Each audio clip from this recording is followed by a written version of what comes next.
มาแล้วท่านผู้ชมร้านหน่อยเขาแลนต้องมาเดินดูความมั่นใจเบิ่งต่อไปว่าจะเก็บชัยชนะได้บ่มาสนามมาในสุดสีขาวส่งสีฟ้าธงตีนสีขาวเนาะเสื้อสุดงามๆจากพาพรสปอร์ตแวร์เนาะพาพรสปอร์ตแวร์เป็นสปอนเซอร์เสื้อ U12 U16 U19 ลาวดีทั้งยิงทั้งชายเนาะ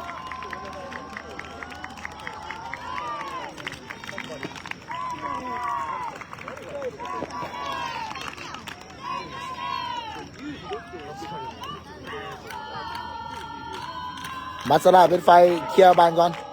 มาสลาเคลียร์จากเตะจากอะไรขวาไปซ้ายมัสยืนอยู่ที่บ้าน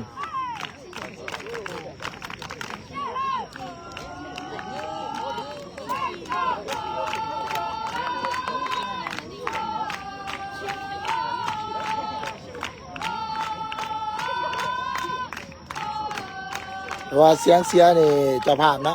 ครับการเสียงเสียจากกองเสียพันไลน์เนาะเจ้าเปิดยาวเข้าไปปุ๊บคือกองหลังของอันนี้ญี่ปุ่นสกัดออก JEF เอาดิโยนมาน้อยได้ไหมเอาดิมาน้อยได้กับไปโตไปมังกรมาเจ้าก็ไปโตก็ไปกองอังเปา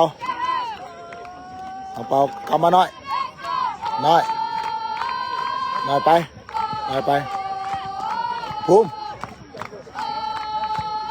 ออกเอาดิไปอังเปาออกทางโต๊ะขึ้นทางแบกขวาเปิดยาวขึ้นไปกองหลังของ JB สกัดได้มังกรสาดยาวเข้าไปอเล็กเอาบ้านตรงไหนอเล็กไปต่อบ้านเข่าทางของ JF ยังเป็นบ้านของมาสดา11ไป11ไปอีกวันนึงยังเป็นใบของมาสระ11ไป11เปิดยาวเข้ามาถือกองหลังของยังเขาทางอเล็กอยู่อเล็กออกมา11ไปบ้านนึง11เปิดยาวเข้ามาบาดออกหลังมาตักเตะจากหน้าประตูJEF ขออภัยท่านผู้ชมเนาะกล่องมันบ่แจ้งไปเนื่องจากว่าสายไฟแสงไฟมันสาดมาใส่เนาะ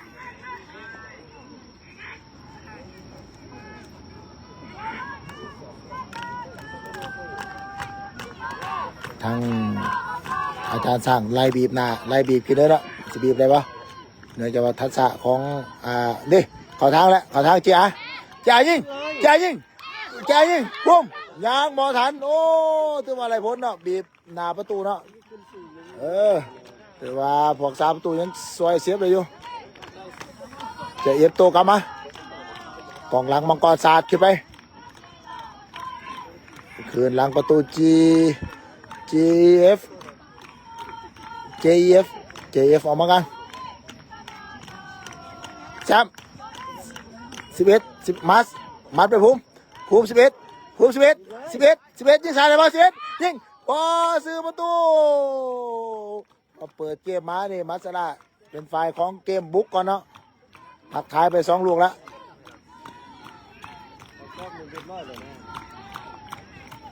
แต่ว่าเกมการสร้างวางมาเลยพ้นเนาะบีบสูงเนื่องจากว่าเกมการดินของญี่ปุ่นเขาจะบสาดยาวเนาะเขาจะต่อจากนาโก้ตัวเองขึ้นไปน้อยนักน้อยหนาที่ว่าจะเตะลูกยาวเนาะคือว่ามันเป็นบทเรียนเป็น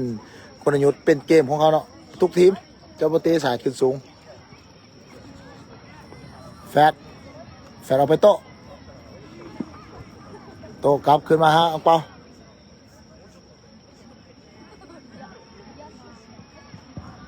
ออกไปโต๊ะไปมังกรมามัสไม้กลับไปโต๊ะไปมาแซมมามัสอเล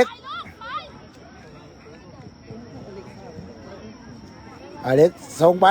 แฟดแซมเป็นประตูโกอาร์เซนอลขึ้นน้ำไว้ตามผสมจากเบอร์15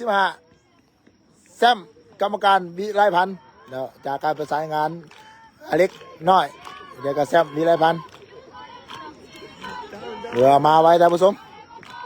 เดี๋ยวว่าตอนต่อไปจะเป็นอะไรอุ่นใจขึ้นมาแล้วเติมแล้วท่านผู้ชมน้ำละ1-0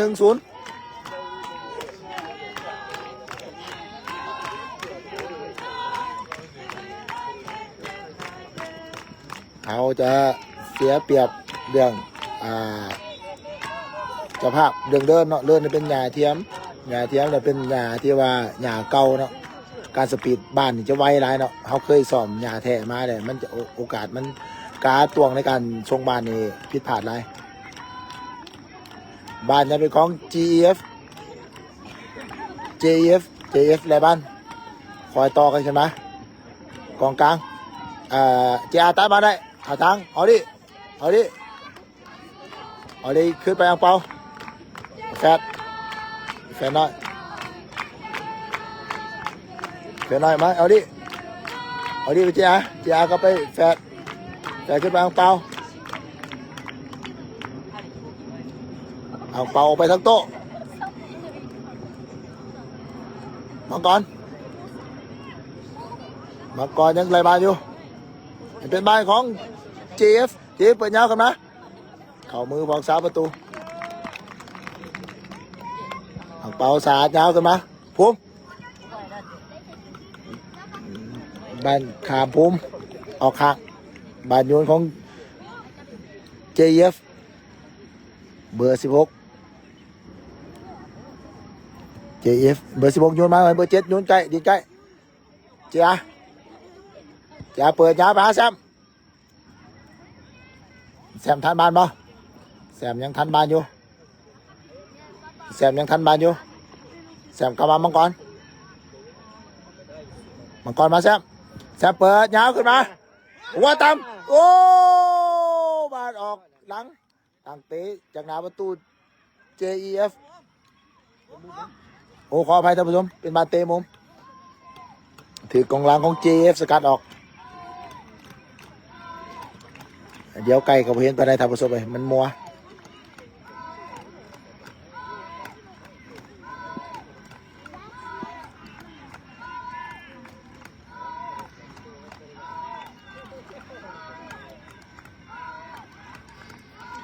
ครับนาทีเตะแจ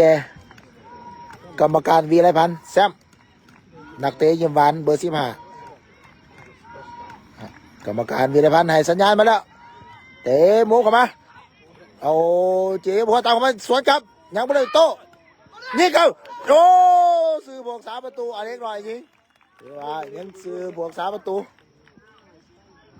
อเล็กบิ๊บ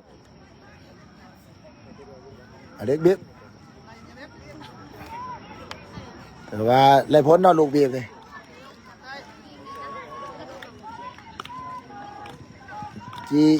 JF คอยเอาใบขมาภูมิตัดมาได้ขมันน้อยมาเอาดิเอายังไงภูมิเอาดิยังใส่มาได้เข้าทางอเล็กJR เจ้ามาโตโตไปมังกรยังไรบ้านอยู่มังกรยังไรบ้านอยู่มังกรถึกเตะมังกรไรฟาว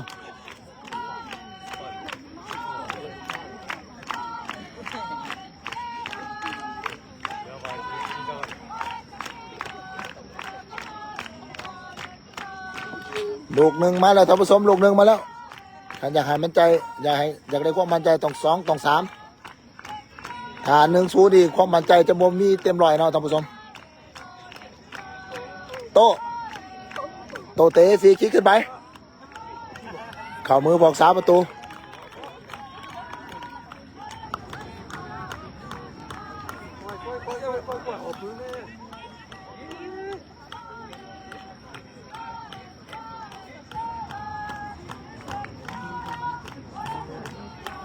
เสียบานยูนให้ JEF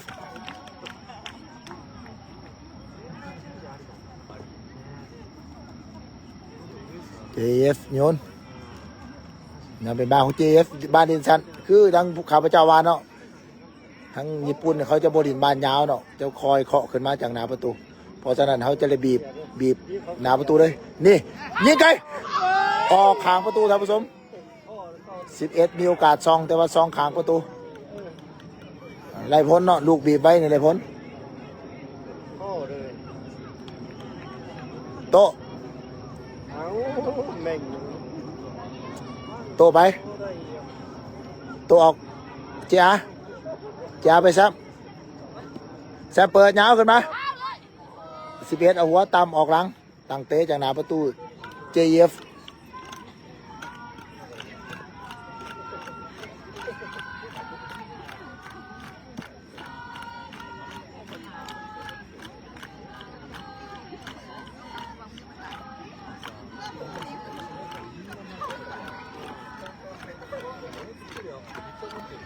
JF นำบายขึ้นมา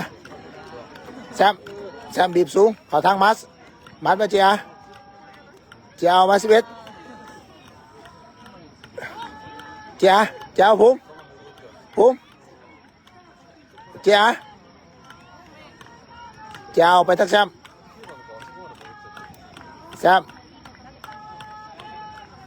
ยังบ่เปิดแซมล็อกอีกมาหนึ่งแซมเปิดยาวเข้ามาโอ้กองหลังยังสกัดเอาอยู่วิทย์พวกสาประตูมาแล้วแต่ว่ายังบ่ผ่านกองหลังมังกรพายเข้ามาไกลเอาดีทันมาเอาดีไล่ทันมาเอาดีสปีดมาเข้าทางมัสยังเป็นใบของ GEF เปิดยาวกันมาน้อยสกัดได้น้อยเข้าไปมังกรไปมังกรออกไปซ้ำเจียออกไปซ้ำง่ายๆกับมังกรอเล็กออกไปมังกรกลับมาซ้ำเปิดยาวเข้ามาอเล็กพุ่มยิงยังไงแจงยิงยังอะไรเถอะอเล็กจะไปอะไรถือกองหลังลุ้ม4ลุ้ม5แก้ไขสถานการณ์ออกมาได้ GF บ้านยูนของมาสระโยนยังไงโตกลับมาหน่อย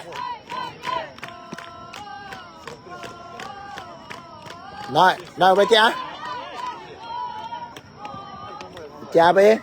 เอาไป11ไป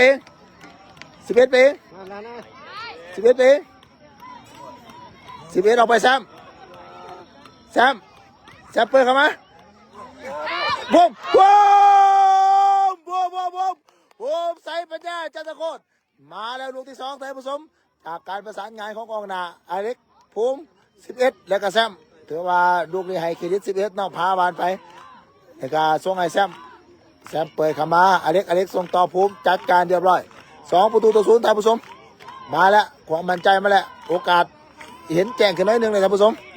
นำอยู่2-0 2-0ท่านผู้ชม2-0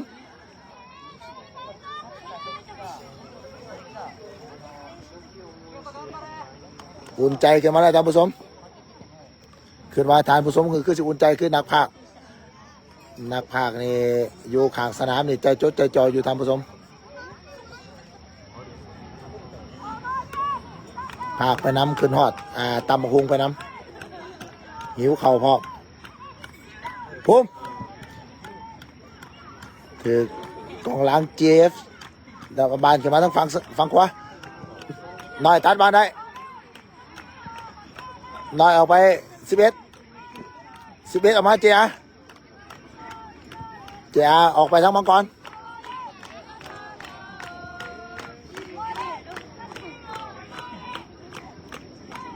รออกไปทั้งอเล็กลำนา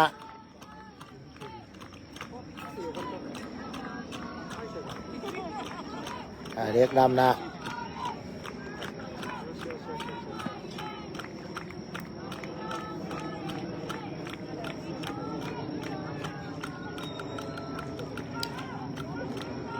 องหลังของ JF คอยต่อขึ้นมาส่งกำลังให้พวกสาประตูลินตามเกมเนาะถึงว่ามันมาเสียก็บ่หอดบ่หน JF คือว่าลินตามเกมลินตามบทเรียนลินตามที่ว่าทั้งครูฝึกสอนมาเนาะมัดเปิดเข้าไปฮะถึงมือพวกสาประตู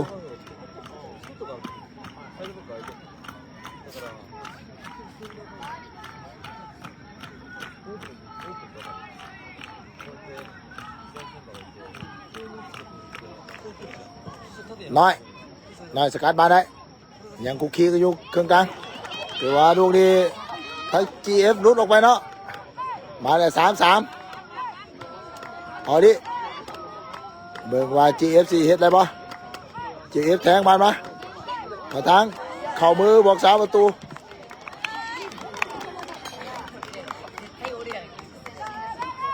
แต่ว่าขึ้นเกมมาเป็นตาหนายานเนาะเอาเป่าออกมาทั้งน้อย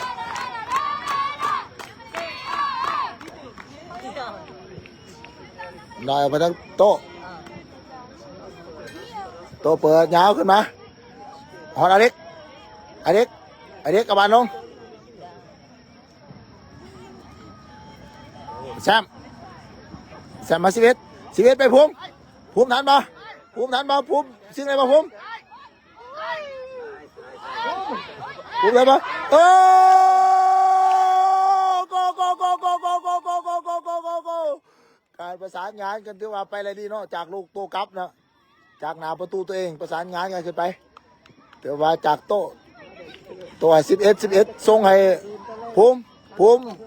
กลับหลังมาให้แซมเหลือแต่ประตูกับโกแซมยิงเข้าไปอย่างสวยงามท่านผู้ชมลูกที่2ของแซมมาแล้วเนาะน้ำไปได้3-0ท่านผู้ชมแต่ว่างานนี่จะง่ายขึ้นเนาะจะง่ายขึ้น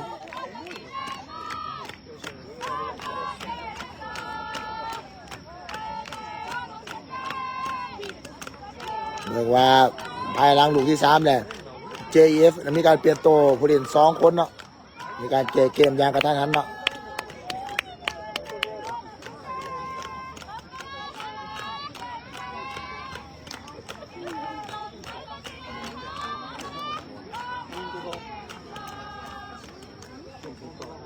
ถือว่าญี่ปุ่นนี่เป็นลินโดยระบบแท้ๆเนาะท่านผู้ชมคือเขาเคยเห็นทีมศาสตร์พันเตเนี่ยเขาปลูกฝังเยาวชนเขาไปแต่น้อยๆพี่เลยเนาะแม้ว่าเกมนั้นระบบนั้นเลยเนาะทุกสโมสรเลยมัดออกมาจ้ะถือกองกลางของ JF สกัดเลยกองหลังสกัดเลยไปทางภูมิมาจ้ะมาเอาดิไปภูมิไปน้อยแล้วก็ไปโต๊ะออกไปมังกรแซมไปบอวิทเห็นใบนึงอยู่น้ำแซมไปได้บัสจ้าไปแซมกำลังมาถึงโต๊ะวางเป่า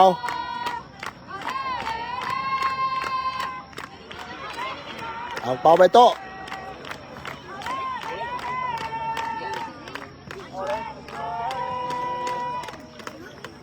บ่ายยังหอดมัดหอด11แทงไอ้ภูมิงามหลายตรงนี้ภูมิเป็นอะไรมาภูมิยังไงมาภูมิ ยังไงเป็นประตูมาเป็นประตูมาโอ้ยออกขากนได้เดียวท่านผู้ชมวูดบิดออกขากนได้เดียวเกือบเป็นประตูที่สี่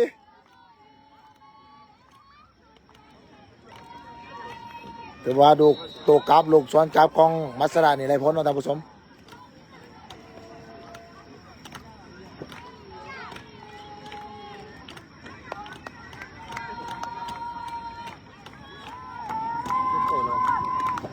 มาสละมีการเป็นตัวเนาะเอาผู้ดินจำห้องลงมาเพื่อเก็บเกี่ยวประสบการณ์เนาะหลังจากอะไร3-0ถือว่าสามารถเปลี่ยนเอาเป็นเขาเลยเนาะ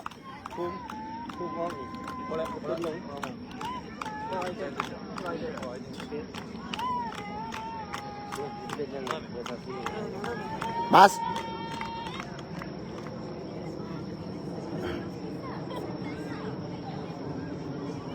บายยังอยู่ในกลางของ JF มังกรมาหนึ่งตั้งยงสุดลาดานีเยาวราชส่งเข้าประกวดน้อยไปเจียเอาไปอารักทันวะสปีดทางรวดทางเดียบอารักมาโยโย่ก็ไปอารักมาโยโย่ออกมาเจียไหมโอ้เจียบอดกระตุ้น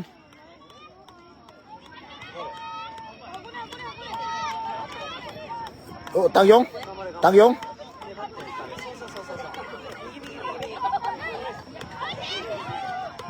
น้อยเอาดิเปิดยาวมาหากระตุ้น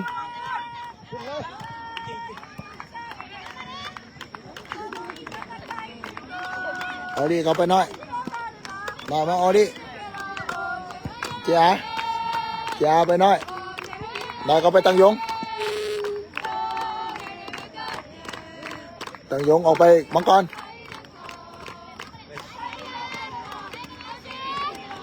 ได้บาดโยนเบิร์ดครึ่งเวลาทีนึงท่านผู้ชมมาสดาขึ้นนำ JEF ทีมอะคาเดมี่ของสโมสรลีก1เจแปน3-0ท่านผู้ชมเบิร์ดครึ่งเวลาทีนึงขอบใจท่านผู้ชมที่เขามาเบิ่งมาชมเนาะแต่ว่าขอโทษขออภัยในสิ่งที่ว่ามันบ่สะดวกเนาะเนื่องจากว่าเอาไลฟ์สดเนี่ยมันมีแสงโตกลับเนาะเอาศอกหาไลฟ์มุมเลยมุมดีที่สุดมันไลฟ์สำเนียงเลยท่านผู้ชมเด้อมีอย่างก็ขอโทษขออภัย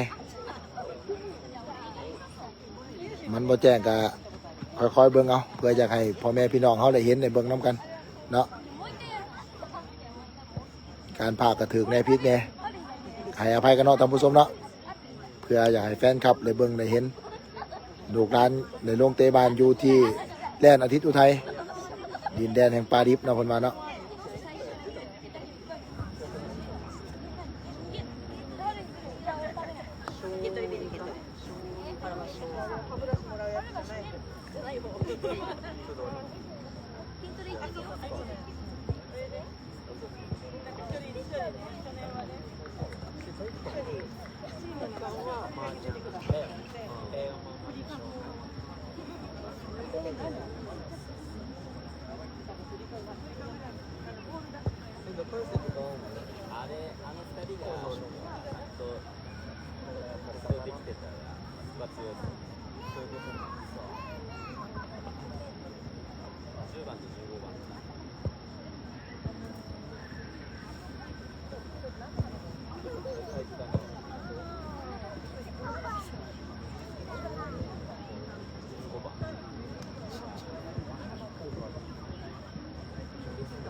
ล้องกับเสียงให้มันไปพร้อมกันแม่ โอ้ยมันบ่ไงกูมึงเบาเสียงเน็ตกระซ่าเอากูจักสิเบิ่งกล่องจักสิเบิ่งมึงสิไปเห็นมึงมาเห็นมึงไม่เอามึงลองเบิ่ง แล้วบ่อยากยานนาที โอ้ยเฮ็ดรถจะมันบ่ไหล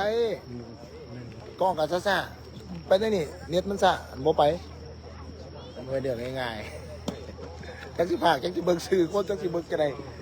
แต่ก็มีผู้หนึงเบิ่งกล้องผู้หนึงพากเลยมันทัน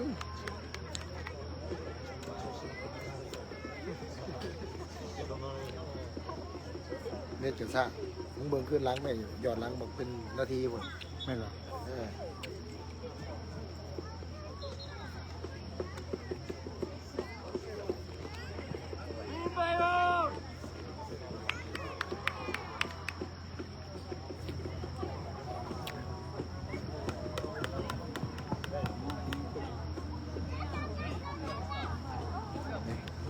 อยู่แล้วไม่มีนักเตะอยู่นี่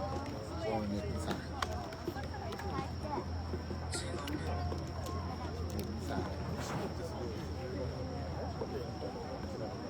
สบายดีท่านผู้ชมนำทานผสมมาชมในครึ่งเวลาที่สองมาสลา GBFC นำ GEF อยู่3-0หอบ8ทีมท่านผู้ชมคันชนะนัดนี้แม่นว่าเข้าเป็นหอบ4ทีม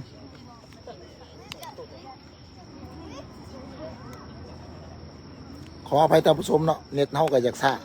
บางเทื่อก็เฮาแกล้งกล้องไปภาพก็ยังซ่าน้ำหลังอยู่เนาะ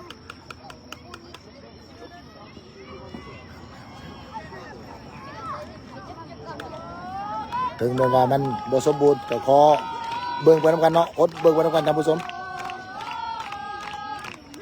JEF เป็นฝ่ายเปิดบ้านในครึ่งเวลาที่2เบิ่งว่าจะสามารถแก้เกมอะไรได้เนาะบัสดาเอาตัวสำรองลงมาสามารถเปลี่ยนออกเป็นเขาเนาะมีเติ้ลมีการ์ตูนมาสดาในบ้านโยน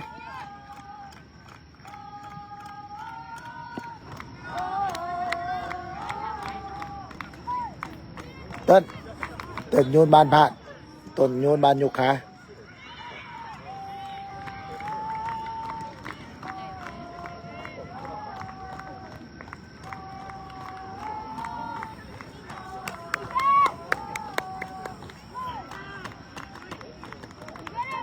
อังเปา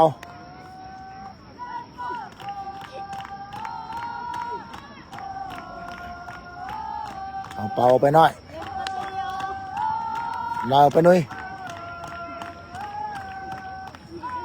อารักว่าโยสินครับอารักบอทันแต่ว่าสิ่งงามๆเราดูนี่เนาะแต่ว่าสปีดบ้านมันไวมันเป็นเรือนหยาเทียมเรือนหยามันหยาเก่าหยาหมูบ้านเป็นของ JEF ส่งกลับคืนมานะครับอารักไรบีบสูงอารักบีบสูง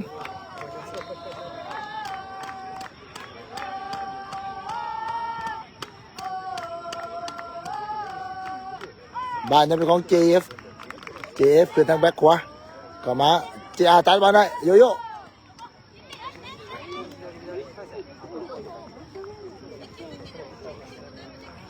โย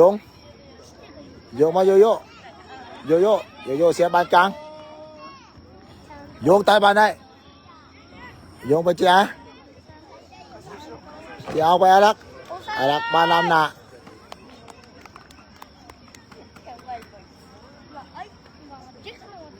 3-0ท่านผู้ชม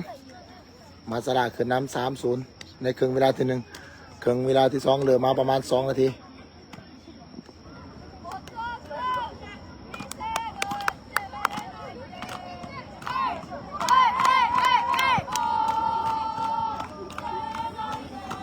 น้อยว่าเติ้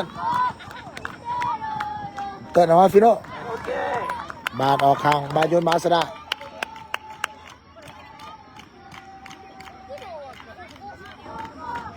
เติ้ลโยนนะเจ้า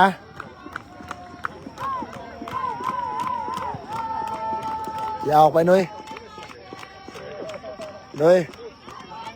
เสียบาน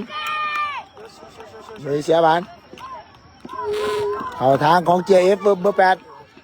8ยิงไกลบอซื้อประตู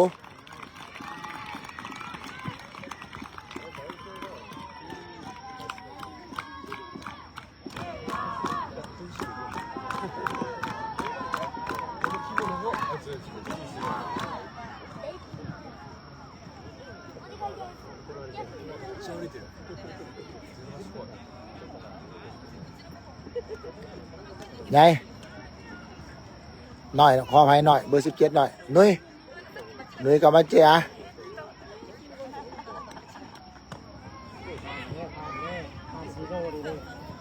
เจียมาฟิโน่ทันมาฟิโน่ไปฟิโน่นักเตะพรสวรรค์น้อยพิกิโนบ้านโยนเจฟดินบ้านสัน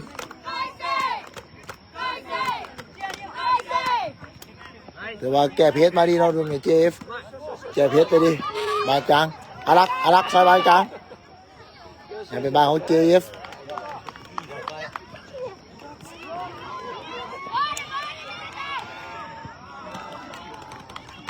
ทางเป่ามาตัดตะบานเตะออกข้าง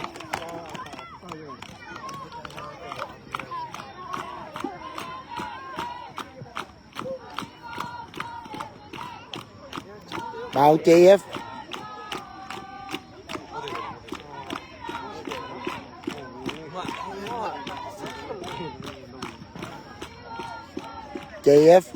สิงมางามเดี๋ยวยิงบ่กระตุ้นมาซอยแดนกลางไว้ยังเข่าทางของ JF ฟิโน่ตัดบานได้นี่เป็นของ JF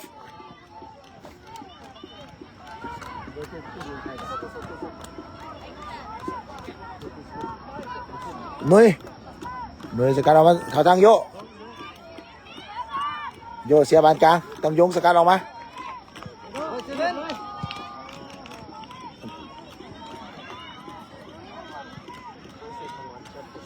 เต้นบังบานออกหลังต่างเตะจากหน้าประตูมาสระ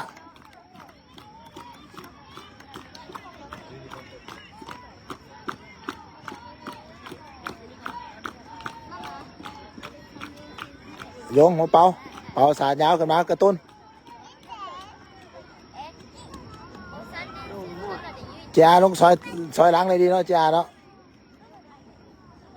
เจ้ามาฟิโน่เต้นออกมาฟิโน่ไปกระตุ้น JF ได้ยิงป่ะ JF ยังบอลได้ยิงเถอะคือกองหลังของมาสนา2 คนเบียด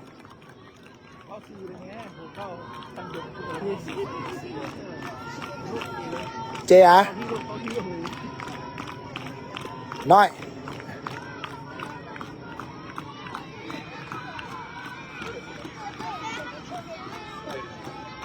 เจ้าไปเสียฟาว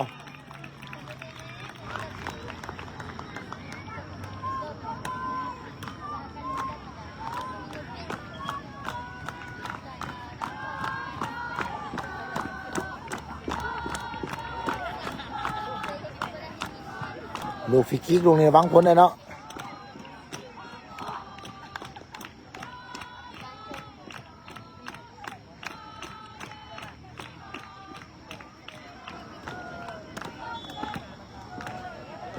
เบอร์10กัปตัน JEF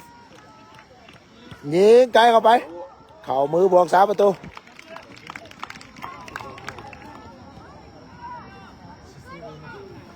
ออกมาทางแบ็คขวา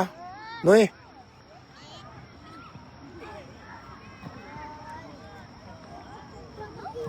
คืนมาน้อยมาเจียไปนุ้ยเข้ามากลางหาโยโย่เสียบานกลางบานอารักบ่ทัน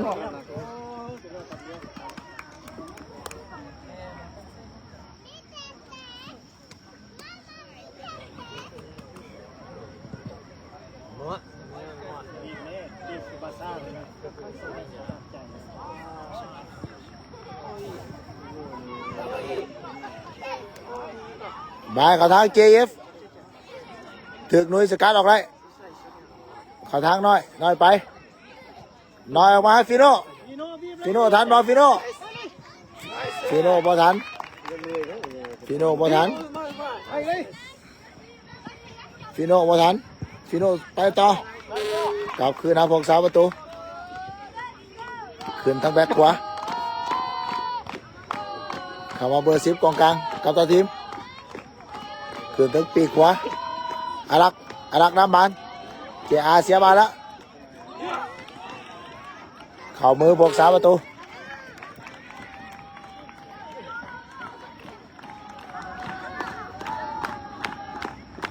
เปิดยาวขึ้นมาโย บีบเลยนี่เห็นบอลบาซ่านะโอ้ บีบเลยลูกบีบเลย เห็นบอลทีมบาซ่านะเขาลิ้นยังไงนะ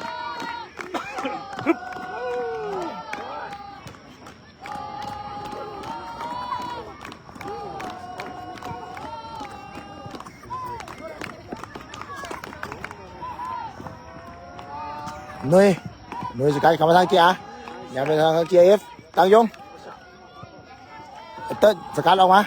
ยังเข้าทางกองกลางของ GF คุกคีกันไป GF ไป GF ไปรอบนึงยิงกองหลังเติ้ลสกัดออกมากระตุ้นอารักเตะเคลียร์ออก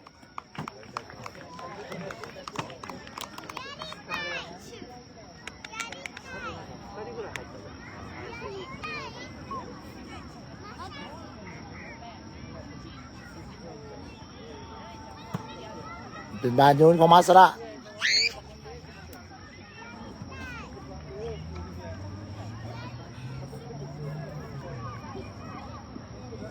นี่บานโยนของ JF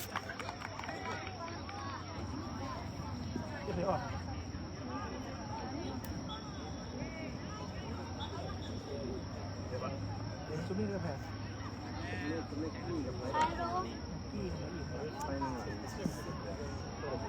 อเล็กครับอเล็กมันต้องตัวนี้เนี่ยมันเป็นเอาลงนี่เนี่ยเด็ด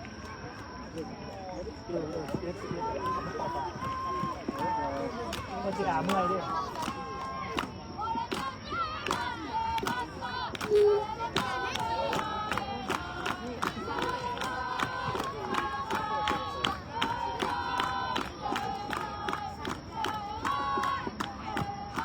ทางมาสระได้เปลี่ยนโตผลิตสมองลง3 คนแล้ว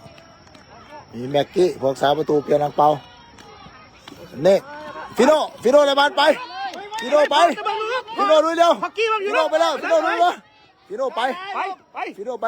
โอ้ยเล็กเลยได้เลย โน่พี่โน่ก็มาไปเลยลูกต้องไปเลยคนเดียวเลยเพื่อนกินดิ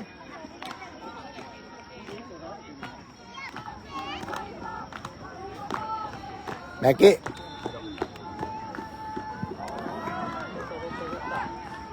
ยังเป็นบายของ JF เปิดยาวเข้ามากลางกองเบอร์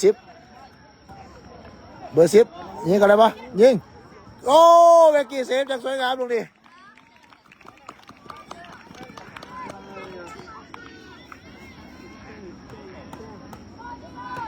แม็กกี้เปิดยาวกันมาเอาฟิโน่ปะทำหัวเลยฟิโน่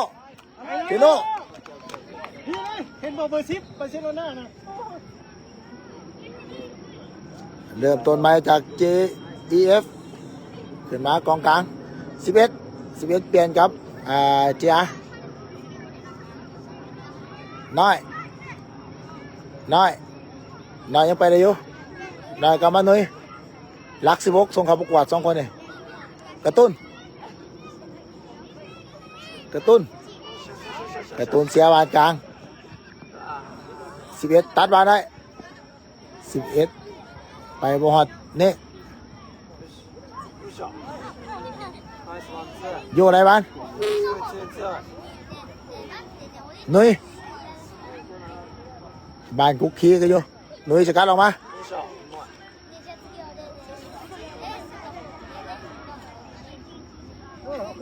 11ไปนี่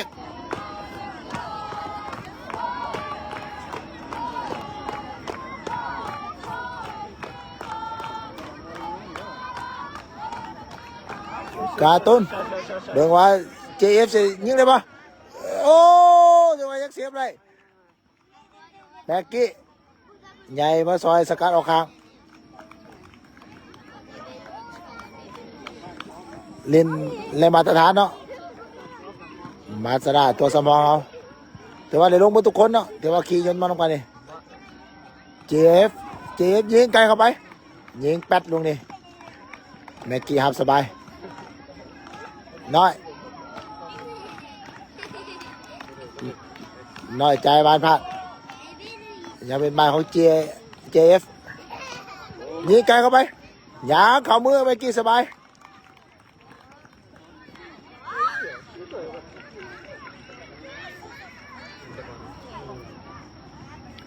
แม็กกี้เปิดยาวขึ้นนะยางกองกลางของเจฟสกัดบานได้ยังเป็นบานของเจฟมาได้เปรียบเบอร์ 6นุ้ย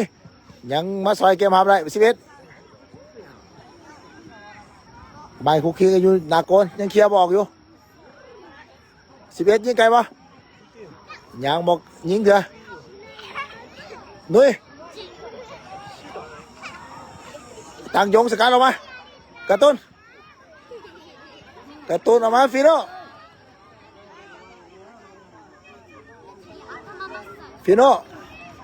่ล็อก1 2 3ไปมาได้เต้นช่วยสกัดอีกวันนึงถือว่า JEF นี่บุกนักเนาะครึ่งเวลาที่2เนาะยิงวะยิงโยเบกกี้ยังเซฟอยู่ซุปเปอร์เซฟเบกกี้ซุปเปอร์เซฟลูกดิแต่ว่าซอยให้ทีมยังบ่สามารถเสียประตูได้เบกกี้เตะยาวกันนะ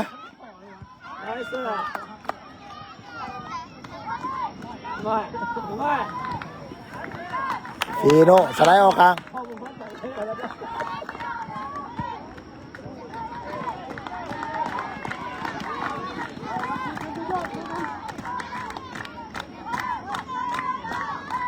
การ์ตูน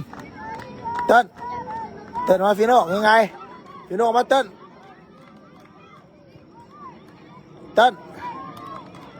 มาเจฟไปดูดเดียวเจฟนุ้ยสกัดออกมาฟีโน่ทันบานยังออกกระตุ้นเสียบานเจฟไหลลูดเดียวยิงเลยปะยังยิงไปได้กองหลังสกัดง่าย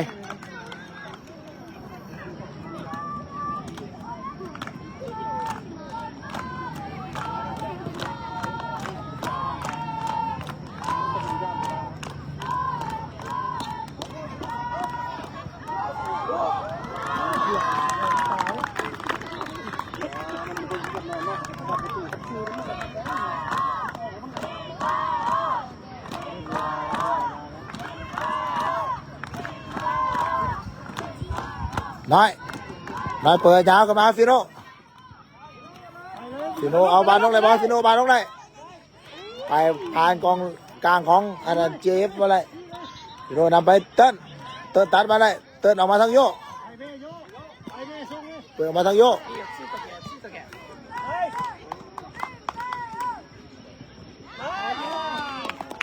นะลองขางไปยูมาสระ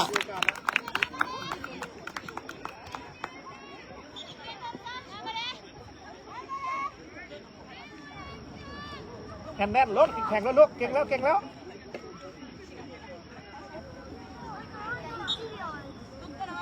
เอามือยูเตอร์เลยแม่มีลูกติ๊กเลยแม่เอามือ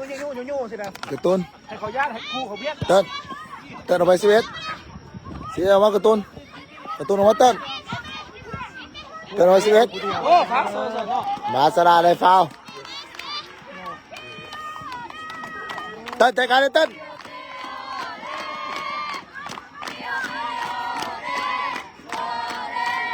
สุดเด็ดเข้าไปอีกขึ้นไปแม่สุดเด็ด เลยเปิดยาวขึ้นไปสุเนกทันบอลสุเนกบอลทันบาดออกหลัง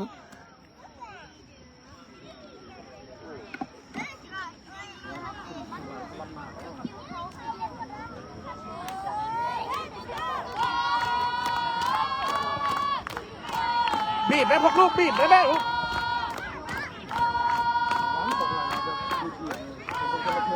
เซเว่น กระตุ้น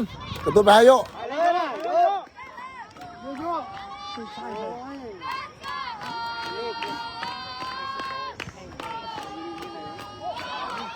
ดูดเดียว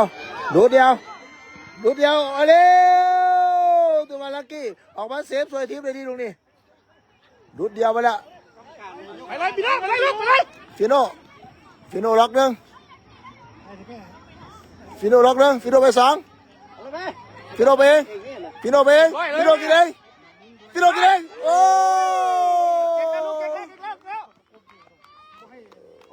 เบิร์ดแดงก่อน เขาเมื่อยแล้วดีนะผมไม่หลายตอนนะผมกินตกเลยเลยบอกเขาบุกคืนแล้วดีนะมันจะดีเลยเพื่อนลูกคนครับ บายูนมาสระ เตรียมลูกแปดกับแปดก็เป็นเงิน เน็กยูมาโยเน็ก1 2 3โอ้ คุณขนาดเลย สมพอไม่ขายดินพามาญี่ปุ่นแต่เนาะ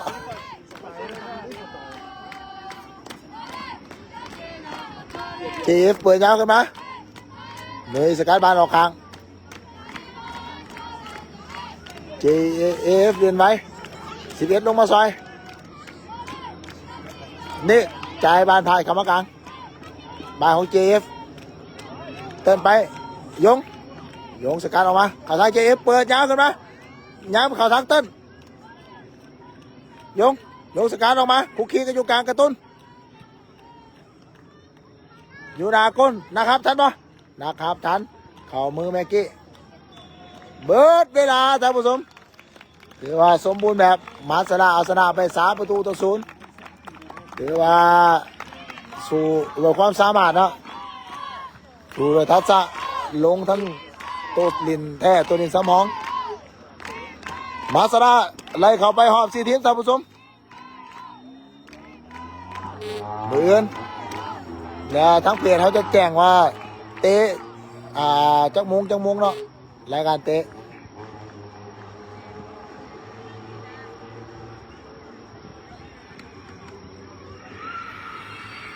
ทั้งโค้ชทั้งสตาฟคณะครูฝึกพอใจในสกอร์ 3-0 เนาะมันเลยเพื่อให้นักกีฬาหน่อยเขาเก็บเกี่ยวประสบการณ์เดี๋ยวลงหมดทุกคนนะหน่อยเขาเดี๋ยวสู้เต็มที่อยู่ในตามมาตรฐานทั้งผู้ดินสมองทั้งผู้ดินตัวจริงแล้วกับตันมัสปีโร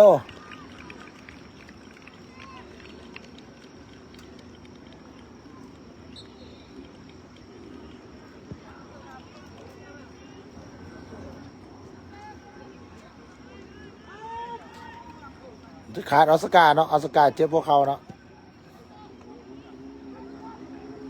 นี่แล้วจะลูกมาดิใช่ปัญญาลูกนึงแซมเมาส์2ว่ะโอ้มึงเอสซิตี้ใครสมเสยลูกสมเสย